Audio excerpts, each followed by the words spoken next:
Welcome to our channel descriptive WBCS. আমাদের একটা নতুন ইনিশিয়েটিভ, যেখানে আমাদের একটা ডেডিকেটেড টেলিগ্রাম চ্যানেল আছে, যেখানে আমরা ডেলি এমসিকিউ প্র্যাকটিস করি। তাই সেরকমই আজকে কিছু এমসিকিউ ডিসকাশন আমরা এখানে করব।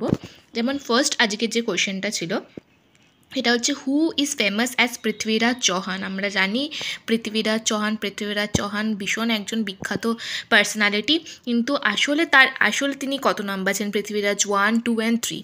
তাহলে অ্যান্সারটা হচ্ছে পৃথ্বীরাজ 3 হচ্ছে পৃথ্বীরাজ চৌহান নামে পরিচিত, যিনি ঘড়ির সাথে ব্যাটেল অফ তরাইন যুদ্ধ লড়েছিলেন 1191 খ্রিস্টাব্দে, এবং তিনি ঘড়িকে পরাজিত করে দিয়েছিলেন। তারপরে সেকেন্ড ব্যাটেল অফ তরাইন 1192-তে ঘড়ি পৃথ্বীরাজ চৌহানকে পরাজিত করে, এবং ভারতে বলতে পারি মুসলিম শাসনের শুরু হয়। তো এবার দ্বিতীয় নাম্বার প্রশ্নটা ছিল, উইচ পালা রুলার নোন অ্যাজ পরম সৌগত, মানে কোন পাল বংশের শাসককে পরম সৌগত বলা হতো? উত্তরটা হচ্ছে দেবপালকে বলা হতো। পুন্দ্রাবর্ধন ভুক্তি ওয়াজ লোকেটেড ইন। পুন্দ্রাবর্ধন ভুক্তি মানে একটা প্রভিন্স বলতে পারি, যখন বিশাল বড় সাম্রাজ্যকে চালানোর জন্য ছোটো ছোটো ভাগে ভাগ করে নিতে হতো, এই প্রভিন্সকে ভুক্তি বলা হয়। তো পুন্দ্রাবর্ধন ভুক্তি হচ্ছে বর্তমানে নর্থ বেঙ্গল যে অংশ, সেখানে লোকেটেড ছিল। তারপর অ্যাকর্ডিং টু হামির মহাকাব্যা দ্য চৌহানস, মানে হামির মহাকাব্য অনুযায়ী চৌহানসরা কী ছিল? চৌহানসরা ছিল সূর্যবংশী। কুমারা দেবী হচ্ছে কুইন অফ গোবিন্দ ঘাড়াওয়ালা। গোবিন্দ ঘাড়াওয়ালা যিনি রানী ছিলেন, তিনি আসলে একটা ধর্মাচাকরা জৈন বিহারা তৈরি করেছিলেন। এটা তৈরি করেছিলেন হচ্ছে সারনাথে। এবার এই যে প্রশ্নটা যদি আমি দেখি, ধর্মা চাকরা জৈন বিহারা সাধারণত যেসব বুদ্ধিজমের সাথে যুক্ত, যেখানে বিহার মানে যেখানে বিভিন্ন যে বুদ্ধিস্ট মঙ্ক বা সন্ন্যাসীরা থাকেন যেখানে। তো এবার যদি আমি অপশানগুলোতে দেখি যে বোধগয়া, রাজগিয়া, কুশিনগর অ্যান্ড সারনাথ, প্রত্যেকটাই বুদ্ধের লাইফের সাথে কোনো না কোনোভাবে জড়িত। তাই এই অ্যান্সারটা কিন্তু প্রচুর ফ্যাক্ট বেস, যদি না জানা যেত উত্তর করা অসম্ভব হয়ে যেত। তার এটা উত্তরটা হচ্ছে সারনাথ।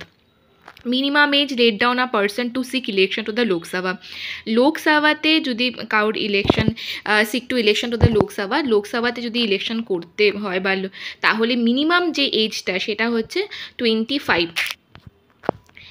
যদি আমরা দেখি যে আর্টিকেল 84 সাবক্লস 1 সাবক্লস বি বলেছে রাজ্যসভার জন্য এই বয়সটা 30-এর কম হবে না, এবং লোকসভার জন্য 25-এর কম না। যদি আপনি রাজ্যসভা বা লোকসভার জন্য ভোটে ইলেকশনে দাঁড়াতে চান, তাহলে আপনার বয়স মিনিমাম 25 হতে হবে।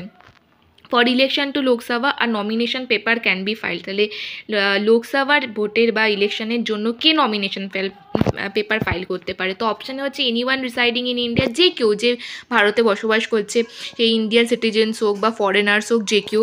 সেকেন্ড অপশান হচ্ছে resident of constituency from which the election to be contested.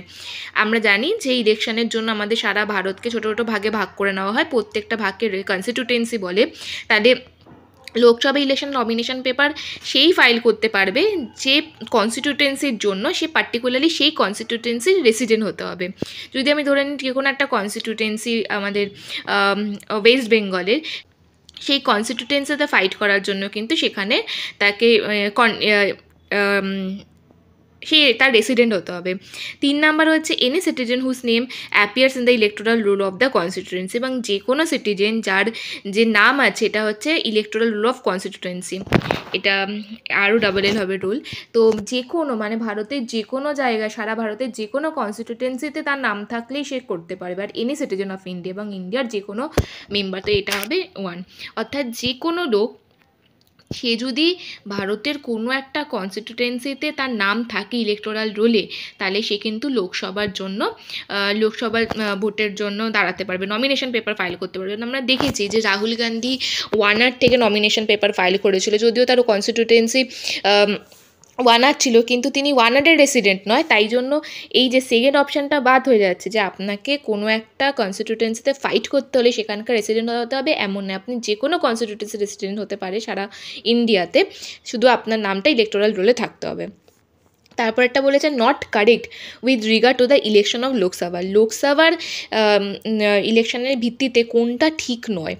First, on the basis of adult suffrage, হ্যাঁ, যে প্রত্যেকে প্রাপ্তবয়স্ক 18 বছরের উপর তারা ভোটদান করতে পারবে irrespective of gender, caste, class, religion, তাহলে এটা ঠিক।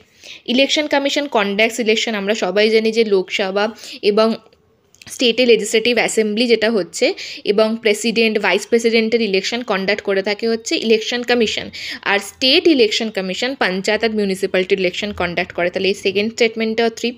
থার্ড স্টেটমেন্টটা বলেছে electoral rolls are prepare under the direction of president, এটা রং। ইলেকটোরাল রোল যেটা প্রিপেয়ার করা হয় সেটা হচ্ছে ইলেকশন কমিশনের ডিরেকশনেই প্রিপেয়ার করা। তাহলে আমাকে জানতে চাইছিল নট কারেক্ট, তাহলে হচ্ছে লাস্ট স্টেটটা নট কারেক্ট। আর একটা হচ্ছে বলেছে a candidate of Lok Sabha poll loses his security amount if she does not gate.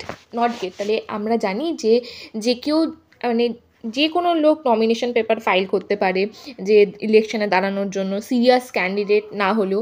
তো যাতে সিরিয়াস ক্যান্ডিডেটরাই নমিনেশন পেপার ফাইল করে বা কোনো একটা লোকসভা বা যে কোনো ইলেকশনে ভোটে দাঁড়াতে চায়, পার্টিকুলারলি লোকসভার, তাই যাতে সিরিয়াস ক্যান্ডিডেটরাই দাঁড়ায় তাই জন্য তাদেরকে একটা অ্যামাউন্ট ডিপোজিট করতে হয়।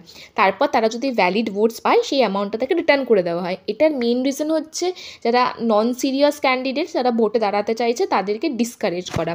তো এখানে দিয়েছে যে কত ভোট সে যদি না পায় তাহলে তার এই সিকিউরিটি অ্যামাউন্টটা তিনি হারিয়ে ফেলবেন, মানে অর্থাৎ তাকে ওই অ্যামাউন্টটা তিনি আর পাবেন না, রিপেমেন্ট হবে না।